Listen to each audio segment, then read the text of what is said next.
13 on the season, has not defeated a ranked opponent. And that's what West Virginia has in Michael Wolfgram. Wolfgram driving, Swartz with the legs apart, and Wolfgram not able to take him down. Well, not too yet. I've been impressed with Wolfgram really doing some good work on the leg. Gets the sweep of the left one and still can't finish the takedown. He did not give that to him. So, kind of stays on the ankle. Maybe he's got that, but Wolfram's done a pretty good job of continuing to fight, and Swartz does a nice job of countering. There's pretty good counters and pretty good wrestling, especially from two heavyweights. Moving pretty well for those two guys. Not every heavyweight is always known for being quick of foot, but Wolfram's feet and his quickness and his never-ending motor, that seems to be what separates him. Yeah, he's done a nice job. He's improved quite a bit, especially in those areas of taking some shots, which you don't often see from enough heavyweights a lot of times. I know that actually the weight class has done so much better at that over the years of being offensive and getting angles and taking shots, and rather than 2-1 scores and 3-2 scores. Instead of just going up ear to ear and locking each other, and we get an escape and somebody gets a takedown in the third sudden victory or something like that. And looks like Greco-Roman more than anything else.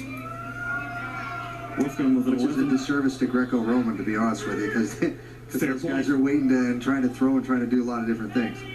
11-4 win for Wolfgram against Utah Valley's Chase Trussell last week. Had 5 takedowns. Swartz coming in off a technical fall loss against number 6 Wyatt Hendrickson of Air Force. He replaces Brian Andrews, who's been out since December, but in one poll is still ranked number 12 in the country. That's some respect right there. Well, maybe they didn't get the word. I mean, it's not the Pony Express days coming out of Wyoming with one carrier to the next to the next. But you're right. I mean, not everybody that votes in these polls probably does all the due diligence every week to see who didn't wrestle for somebody. Well, they should. They ought to notice that from December. I would think. I would hope. Unless maybe they're hoping that they're thinking that he make it back for the Big 12 tournament or something along those lines.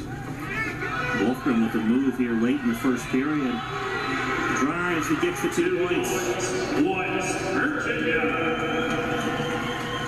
A little bit of a shot by Swartz and a reshot by Wolfgram. Attacked him pretty well on the leg and gets a takedown with about 10 seconds left in the period to finish the first period on top. Wolfgram will lead 2-0 as we go to this in Detroit.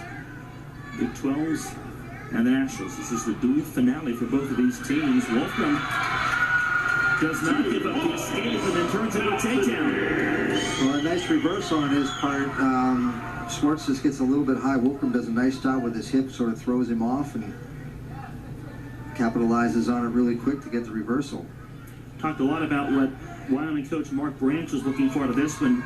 We haven't talked about what Tim Flynn is looking for. He was telling us earlier this week he wants fight, desire, focus, wrestling complete matches, and though we're only about 4 minutes into this one, this is as complete a match as we've seen out of anybody today, maybe other than Peyton Hall or Killian Cardinal. Well, maybe that's why those guys are all ranked. Yeah. But, there's been a lot of, these were some pretty good matches. There are some tight matches. There are some toss-ups, right? Yeah. All of those particularly went Wyoming's way. And it probably is a bit of an advantage, really, to be honest with you, training at 7,000 feet. There is an advantage to that. And I'm not saying that's the be-all, end-all of everything, but for West Virginia, I think what they're looking at is you're still about that close, and just a little bit off, and you've got a couple of weeks to close that gap. Otherwise, you're waiting for next year. Sometimes when things don't work out, at least you know. I mean, they know going in. In this sport, you know. You definitely know, right? I mean, true. No moral victories or anything like that, but at least that result stare you in the face. We had the Big 12s and Wolfgram with the leg and another takedown.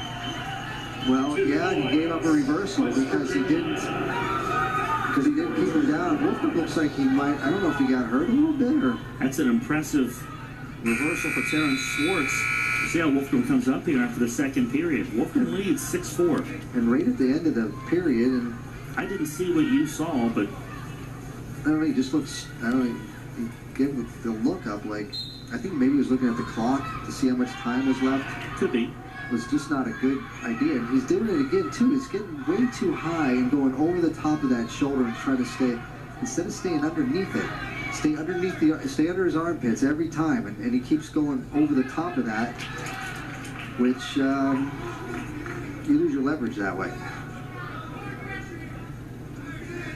Give Swartz a lot of credit here, hanging in there, getting reversal points, a couple escape points, and now he's a takedown away from tying this up. And Wolfgram has not been pressed like this at home recently. No, but again, you got to wrestle sharp, and you got to wrestle every match, right? I mean, when you go to the Big 12 tournament or you make it to the national tournament, everybody is really, really good.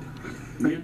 Yeah. Even the guy who nobody's heard of, who just sort of made it into the tournament through a wild card or something like that, that guy has the potential to win matches at the NCAA tournament. And you have to be sharp from the time the whistle blows until the last buzzer rings. Wolfgram pushed back and he drives the legs forward and gets a takedown. I think he stepped on Schwartz's foot. Looked like he rocked back a little bit and then drove forward like an offensive lineman might. And now he's got over a minute of riding time, 30 seconds left in the period, working on what would be a 9-4 lead for Michael Wolfgram. The issue is see if he can turn him, do those types of things, but didn't dominate throughout, but really I think that's more credit to Swartz for the way he fought in this match. I thought Swartz did a nice job, and Wolfgram technically made a couple little mistakes, and again, he's over the top of that shoulder again, and instead of putting the pressure on it, he's trying to get a turn here at the end, is close to it, but not going to get it. Not going to have time to finish the turn, a point for the riding time, so 9-4 win for Michael Wolfgram. West Virginia got 3 wins in this door. They came all from the red guys, Killian Cardinal, Peyton Hall, and Michael Wolfgram. They lead this 25-8 win.